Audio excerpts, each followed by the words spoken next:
তো বন্ধুরা আমি চলে এসেছি উদয়পুরের সেকেন্ড পার্ট ভিডিওটা নিয়ে। মানে এটা হলো আমার 2024-এর লাস্ট ব্লগ।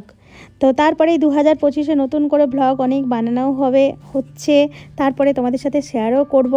তো 25 তারিখ আমরা চলে গেছিলাম, মানে উদয়পুরে 25 তারিখের ভিডিও তোমাদেরকে দিয়ে দিয়েছি, এর আগের ভিডিওটা। তারপরে আমরা বেরিয়ে পড়েছি 26 তারিখ। তো আমরা বেরিয়েই প্রথমে একটা অটো বুক করে নিয়েছিলাম। অটো বুক করে তারপরে আমরা চলে এসেছি ফতেসাগর লেকের পাশে। তো ওখান থেকে আমরা বোটিং করব। তো এখান থেকে বোটিং করে তোমরা মানে অনেকটা এখানে মানে এই সাগর লেক বলছি। তো এই লেকটার ভেতরেই দুটো জায়গা আছে যেখানে যাওয়া যায়। তো আমি তোমাদেরকে দেখাবো ওই জায়গাগুলো, দূর থেকেই দেখাবো, কারণ আমরা নিজেরাই যেতে পারিনি। এই যে দেখো ফতেসাগর লেখা আছে, এই জায়গাটার নাম হলো ফতেসাগর। তো আমরা এরকম লাইন দিয়েছি, আমাদের টিকিট কাটা হয়ে গেছে, তারপরে আমরা লাইন দিয়েছি, লাইন দিয়ে এখন আমরা চলে যাবো বোটিং করতে। তো মোটামুটি আমরা অনেক সকালে প্রথমেই গিয়েছি, তার জন্য একটু ভিড় কম ছিল, কিন্তু যখন আমরা বেরিয়ে এসেছিলাম তখন দেখলাম ভিড়টা কিন্তু অনেক বেড়ে গেছে। তো আমরা সকাল সকাল এসেই তারপরে আমরা এই যে দেখো এখন এখানেই রাখা আছে ওই ড্রেসগুলো যেগুলো পরে, মানে বোটিং করলে যেগুলো পরে, এখন ছোট বাচ্চা থেকে সব রকমের মানে সবার সাইজের পাবে। তো সবার সাইজ পরে আমরা এই যে দেখো বোটিং করতে বসে পড়েছি। আর প্রথমে আমরা হোটেল থেকে বেরিয়ে তোমাদেরকে ভিডিও শেয়ার করতে পারিনি, কারণ আগের দিনের পুরো চার্জ শেষ হয়ে গেছিলো। সেকেন্ড দিন আমি চার্জ করেই বেরিয়েছি, কিন্তু তবুও আমার মনে হচ্ছে না আমি পুরো সব কিছু ক্যাপচার করতে পারবো। তো তোমরা ঘুরতে আসলে অবশ্যই কিন্তু সাথে একটা পাওয়ার ব্যাংক নিয়ে আসবে, যেটা আমরা ভুল করেছি। তো এরকম উঠে আমরা ভীষণভাবে প্রচুর আনন্দ করেছি। তো এই যে দেখো ওই ছেড়েও দিয়েছে, ওই যে দূরে সাদা কালারের ইয়েটা দেখা যাচ্ছে না, এই যে দেখো তোমাদেরকে দেখাচ্ছি, দাঁড়াও। এই যে দেখো এইটা একটা হোয়াইট হাউস, মানে এই জায়গাটার নাম আমি ভুলে গেছি।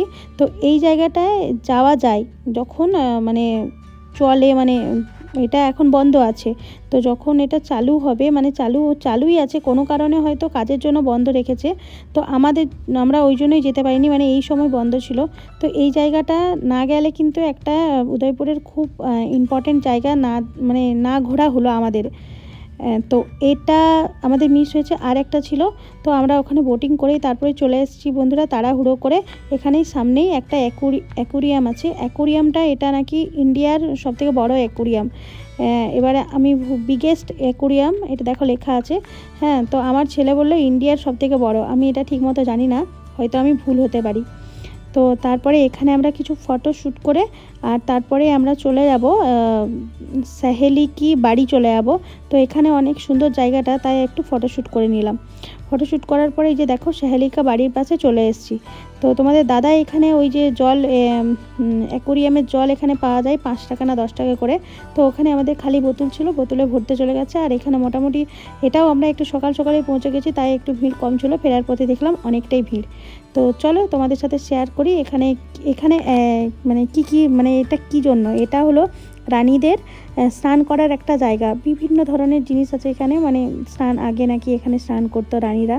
তো যাই হোক, কি কঠিন ভাগ্য, ঠিক আছে, তাদের স্নান করার জন্য এরকম একটা আলাদা করে জায়গা বানানো হয়েছিল। আর আমাদের কথা থাক, এই ব্লগের মধ্যে আর বলবোই না। তো দেখেছো তো বাইরেটাও কিন্তু খুব সুন্দর, এখন যেহেতু শীতকাল তো ফুল টুল দিয়ে সাজানো হয়েছে। এগুলো হয়তো আগে এরকম ছিল না, এখন যেহেতু দর্শনীয় একটা স্থান হয়ে গেছে তার জন্য মেনটেন তো রাখতেই হবে। তো এটাও আমরা টিকিট দিয়েই ঢুকেছিলাম, মনে হয় 50 টাকা টিকিট লেগেছিল, 50 টাকা না 30 টাকা, যাই হোক কিছু একটা, 50 টাকার মধ্যেই। তবে তো চলো তোমাদেরকে জায়গাটা শেয়ার করি, কত সুন্দর দেখো।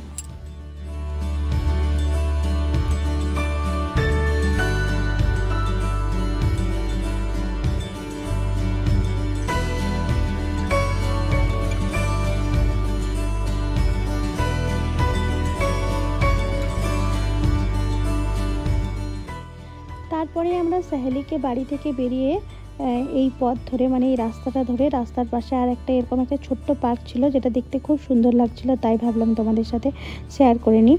তো তারপরেই আমরা চলে যাবো এখন ফর্ট যেখানে আছে ওই ফর্টের মধ্যে চলে যাবো। তো এই যে দেখো আমরা চলে এসেছি, আসার পরে টিকিট কাটবো। তো এরকম দেখো ট্রেন গাড়িগুলো প্রথমবার দেখছি, এটা দিয়ে যদি কেউ যেতে চায় তো যেতে পারবে। তো একদমই নিয়ে যাবে ভেতর পর্যন্ত, খুব সুন্দর ওটা ছিল। আর ওই যে দেখতে পাচ্ছ ওইটা একদমই ওটা আমাদের যাওয়া হয়নি, এটাও নাকি বন্ধ ছিল না কিছু একটা ছিল, এটা জানি না আমি ঠিক, এটা হয়তো কোনো কারণে ওই দিক দিয়ে টিকিট পাওয়া যায় বা কিছু একটা হবে।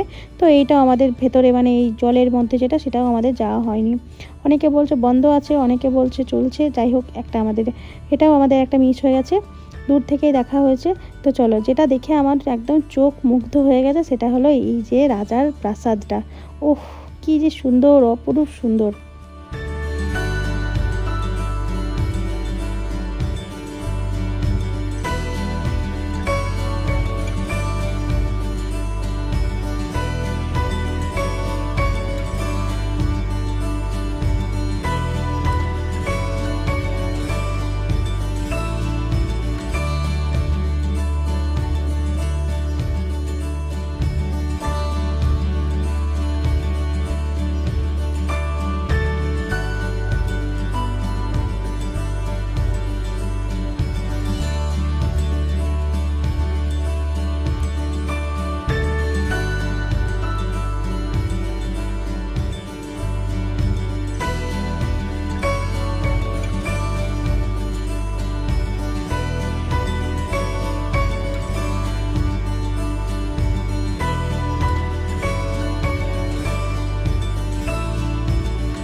তো ওখান থেকে আমরা চলে এসেছি এবার গোলাপ বাগানে।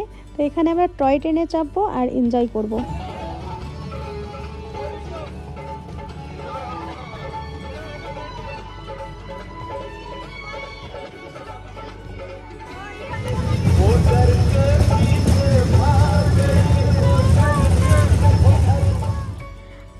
আমার শ্বশুর বাড়িতে শ্বশুরমশাই ভাসুর আর বরের নাম নেয় না, তো আমি বরের নাম নিই, তো শ্বশুরমশাইয়ের নামে এই মন্দিরটা ছিল। আর এটাই ছিল আমাদের লাস্ট উদয়পুরের ঘোরার জায়গা।